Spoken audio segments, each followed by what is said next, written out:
하나님께서 외아들 예수 그리스도의 생명을 주고 사신 귀하신 여러분, 한 주간 평안하셨죠? 오늘도 이 힘 시간을 통해 하나님을 찬양하며 또 하나님께 감사하면서 새 힘을 얻는 시간이 되시면 좋겠습니다. 아주 유명한 잘 알려진 이야기인데요. 남아메리카 한 지역에 마을에 온천과 냉천이 같이 있는 신기한 지역이 있었습니다. 즉 무슨 말씀이냐면 한쪽에는 부글부글 끓는 온천이 땅에서 나오는 거고요. 한쪽에서는 얼음물처럼 차가운 냉천이 솟아나오는 거죠. 그래서 이 동네 아주머니들은요, 빨래를 할 때 온천물에 푹 닮아서 빨래가 삶아진 다음에 이걸 냉천에 가서 이렇게 헹궈서 깨끗하게 옷을 빨아서 집에 가서 말려서 입게 되었다네요. 이 신기한 모습을 본 외국인 관광객이요, 안내하던 분에게 물어봤습니다. 야, 이곳 안악내들은 참 좋겠습니다. 왜요? 찬물과 더운 물을 마음대로 거저 쓸 수 있으니까요. 야, 이곳 분들께서는 온천과 냉천을 주신 하나님께 감사하는 마음이 많겠어요. 그러더니 그 안내원의 대답이 참 놀라웠습니다. 이렇게 말했다는 거예요. 하나님께 감사한다고요? 천만에요. 그래서 그 관광객이 물은 거죠. 아니, 어떻게 이 상황에서 감사 안 할 수 있죠? 그러자 그 관광객 안내하시는 분이 이렇게 말씀하세요. 여기 계신 안악내들은요, 감사보다는 불평이 많답니다. 아니, 도대체 뭘 불평하는 거예요? 왜 온천하고 냉천만 나오고 비누가 나오지 않냐라고 불평한다는 거예요. 너무나 우스운 이야기지만 이것이 우리의 모습이 아닐까요? 우리는 늘 우리에게 허락된 감사할 조건을 놓치고 사는 것들을 보죠. 여러분, 시편 50편에선 이렇게 말씀합니다.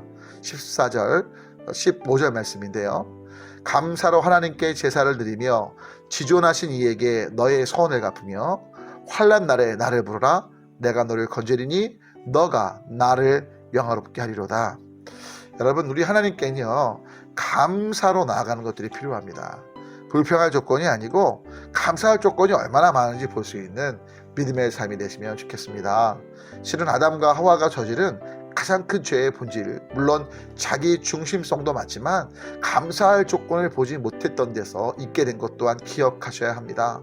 그 에덴 동산에 모든 걸 먹을 수 있었습니다. 단 한 가지 선악과만을 먹지 못했던 거죠. 사랑하는 여러분, 오늘 우리에게 주어진 것이 뭐든지 간에 불평의 조건이 아니라 감사할 조건 삼는 모두가 되시기를 축원합니다. 그래서 남편 때문에 힘들어도요, 남편이 살아계시니까 그래서 힘든 거 아니겠습니까?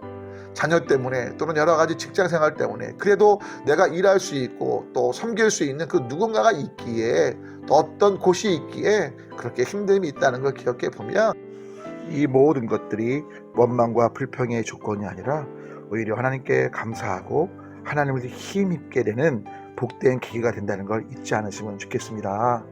이번 한 주간도 우리 주 예수 그리스도 안에서 감사와 기쁨 속에 승리하는 한 주가 되시길 주 예수 그리스도의 이름으로 축복하고요. 오늘 저희가 함께 나눌 찬양하는 사람들 2집에 나오는 노래인데요. 정말 어떤 상황에도 감사하리라, 나는 감사하리라, 이 찬양의 가사 속에 그 은혜가 있게 되시길 소망합니다. 샬롬.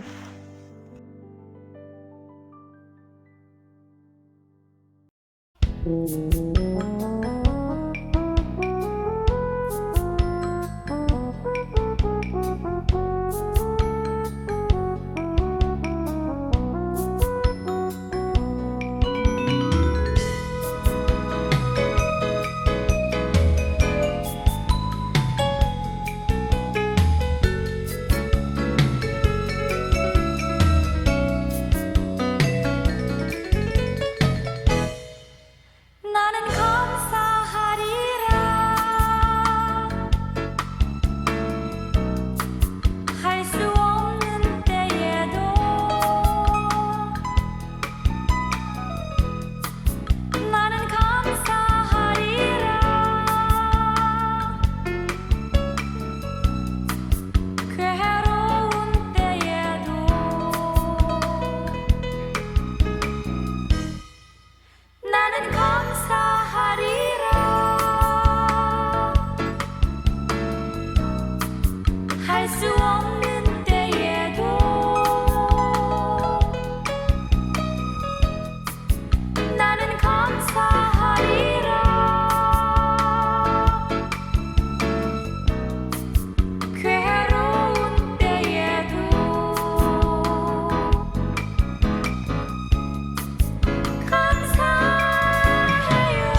신실하신 주님께